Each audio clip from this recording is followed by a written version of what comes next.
명절 끝날 곧 큰 날에 예수께서 서서 외쳐 이르시되 누구든지 목마르거든 내게로 와서 마시라. 나를 믿는 자는 성경의 이름과 같이 그 배에서 생수의 강이 흘러나오리라 하시니 이는 그를 믿는 자들이 받을 성령을 가리켜 말씀하신 것이라. 예수께서 아직 영광을 받지 않으셨으므로 성령이 아직 그들에게 계시지 아니하시더라. 이 말씀을 들은 무리 중에서 어떤 사람은 이 사람이 참으로 그 선지자라 하며 어떤 사람은 그리스도라 하며 어떤 이들은 그리스도가 어찌 갈릴리에서 나오겠느냐, 성경에 이르기를 그리스도는 다윗의 씨로 또 다윗이 살던 마을 베들레헴에서 나오리라 하지 아니하였느냐 하며 예수로 말미암아 무리 중에 쟁론이 되니 그 중에는 그를 잡고자 하는 자들도 있으나 손을 대는 자가 없었더라. 아랫사람들이 대제사장들과 바리새인들에게로 오니 그들이 묻되 어찌하여 잡아오지 아니하였느냐. 아랫사람들이 대답하되 그 사람이 말하는 것처럼 말한 사람은 이때까지 없었나이다 하니 바리새인들이 대답하되 너희도 미혹되었느냐. 당국자들이나 바리새인 중에 그를 믿는 자가 있느냐. 율법을 알지 못하는 이 무리는 저주를 받은 자로다.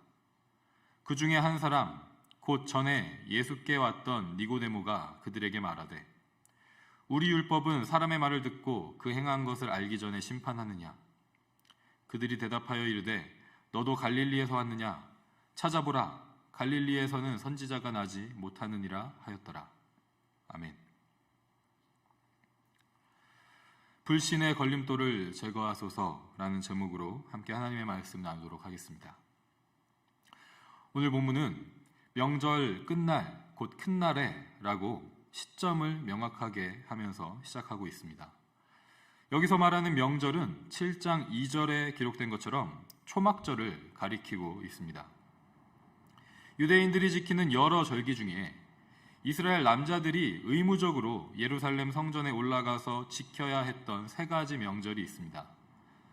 유대인들의 3대 명절이라고도 불리우는 유월절, 칠칠절, 초막절이 바로 그것입니다.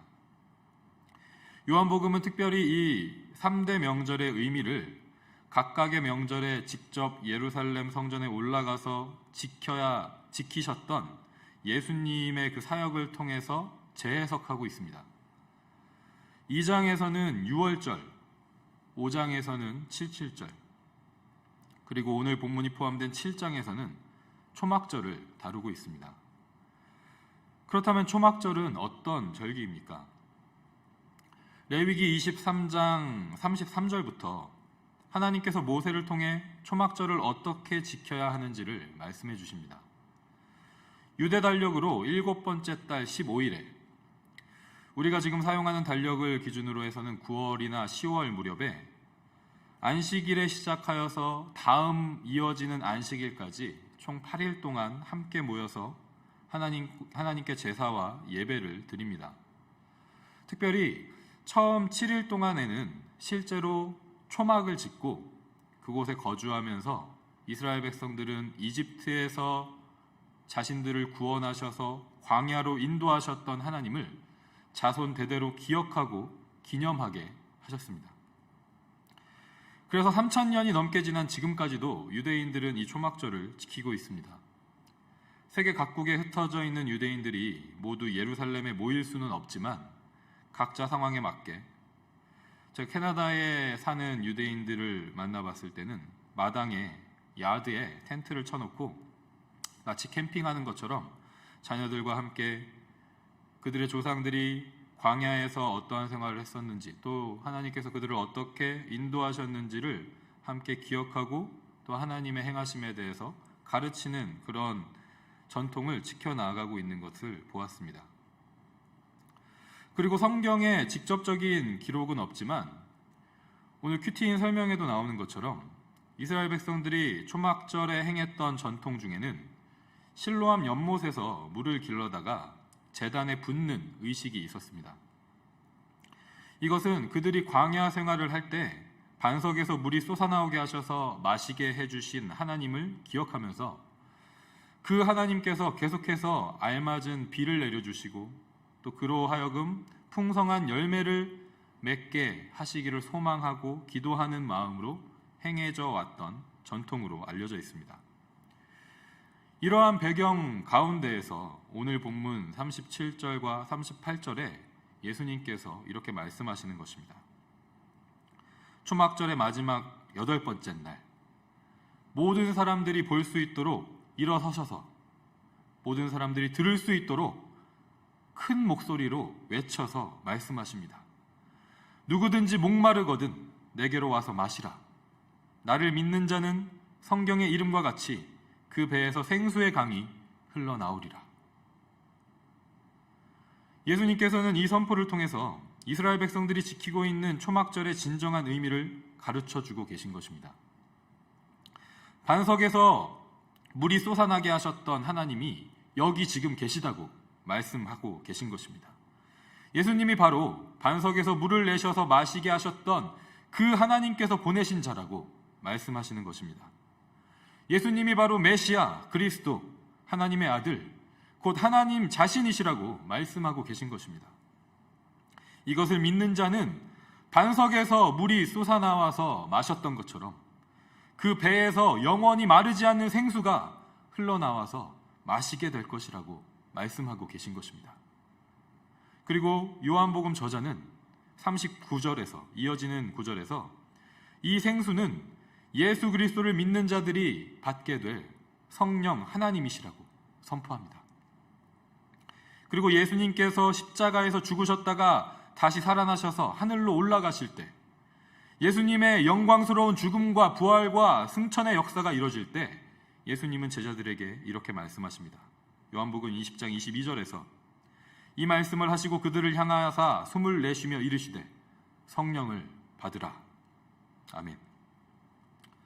이것이 바로 예수님께서 선포하시고 가르치신 초막절의 진정한 의미였습니다. 오늘 본문에는 이 말씀을 들은 사람들의 반응들이 기록되어 있습니다. 사람들은 크게 두 집단으로 나뉘어지고 있는 것을 봅니다. 첫 번째로 예수님을 모세가 예언한 그 선지자 혹은 그리스도라고 말하는 사람들이 있습니다. 예수님께서 이전에 행하신 표적들을 볼 때, 그리고 무엇보다도 지금 예수님께서 선포하시는 권위 있고 능력 있는 말씀을 들을 때 예수님은 보통 분이 아니실 수밖에 없다는 것을 사람들은 느끼고 있었습니다. 그리스도가 아니시라면 하실 수 없는 일들, 하실 수 없는 말들을 예수님께서 하셨기 때문이죠. 그런데 이들과는 반대로 또 다른 집단의 무리가 있습니다. 바로 예수님은 그리스도이실 수 없다고 말하는 사람들, 바로 대제사장들과 바리새인들이 있습니다. 이들이 예수님은 그리스도가 아니라고 주장하는 이유, 오늘 본문에 명확하게 기록되어 있는 이유는 딱 한 가지가 있습니다. 예수님이 갈릴리 출신이라는 것입니다. 미가서 5장 2절에 기록된 것처럼 그리스도는 유다 족속의 땅, 다윗의 동네 베들레헴에서 나와야 했기 때문에 갈릴리에서 온 예수님은 그리스도이실 수 없다는 것입니다. 그들이 지금 성경을 근거로 주장을 하고 있고 자신들이 다른 일반 사람들보다, 일반 이스라엘 백성들보다 성경과 율법에 능통한 종교 지도자들이라는 우월의식을 가지고 있었기 때문에 예수님을 그리스도라고 말하는 사람들을 율법을 모르는 저주받은 사람들이라고 비난하고 있는 것입니다.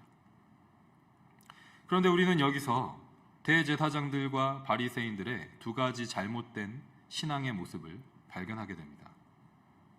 첫 번째는 자신들은 성경에 능통하다는 교만함입니다. 그들의 주장처럼 그리스도는 베들레헴에서 나신다는 것은 분명한 사실입니다.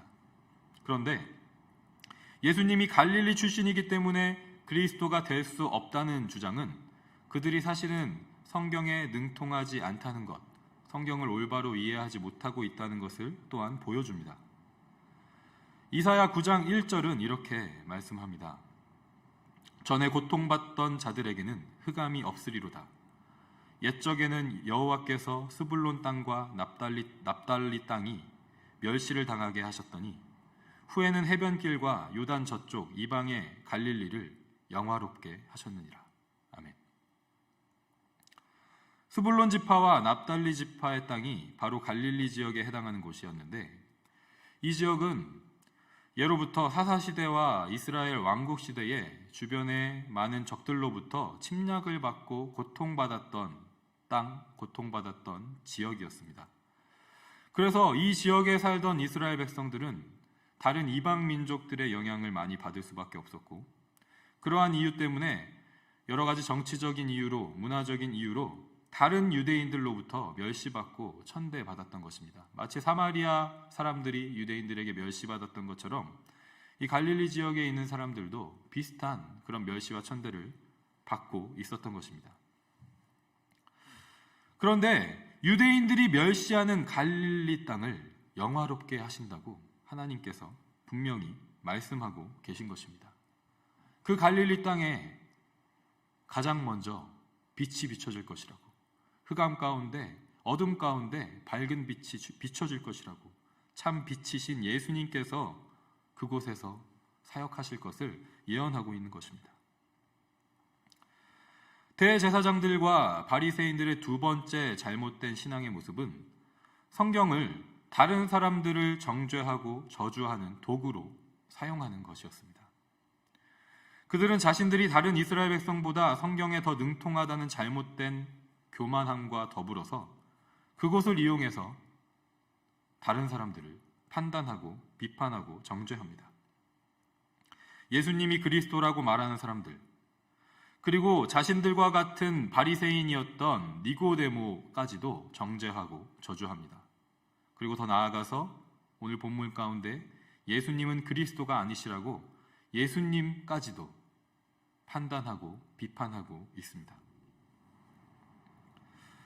사랑하는 성도 여러분, 오늘 말씀은 이 두 가지 모습이 예수님을 그리스도로 하나님으로 믿고 받아들이지 못하게 하는 걸림돌들이라고 말씀하고 있습니다. 나는 다른 사람보다 성경을 잘 안다고 여기는 교만한 마음, 그 성경적 지식을 도구로 해서 다른 사람을 판단하는 그 마음이 우리가 예수님을 진정으로 나의 하나님으로, 구원자로, 주인으로, 그리스도로 고백하고 믿고 받아들이지 못하게 하는 걸림돌이 되는 것입니다.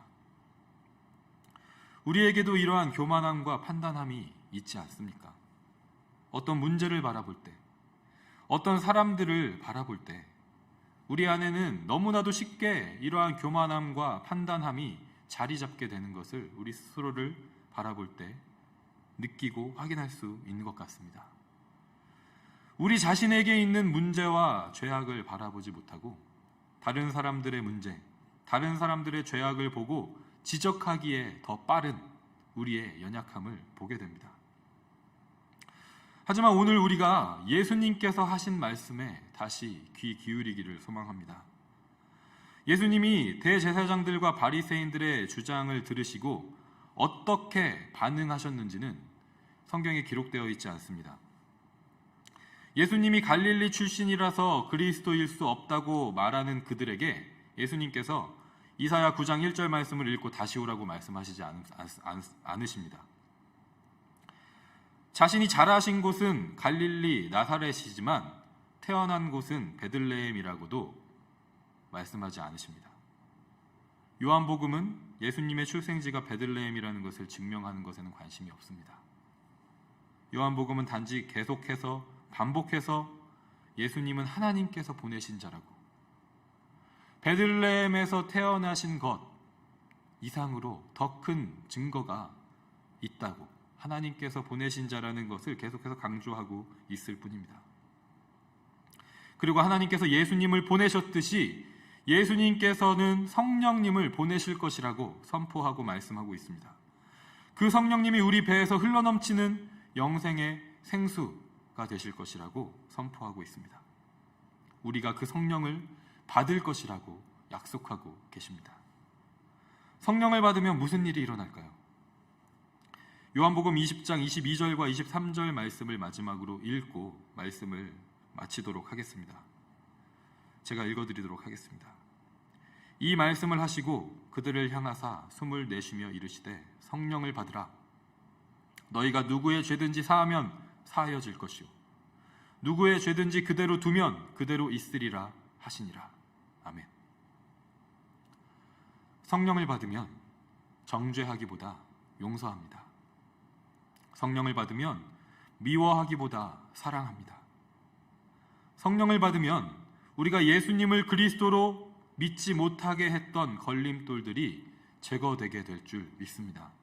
교만함과 판단함이 제거될 줄 믿습니다. 그래서 온전한 믿음의 고백을, 예수 그리스도가 나의 구주시라는, 하나님이시라는 진정한 고백을 드리게 될 줄 믿습니다.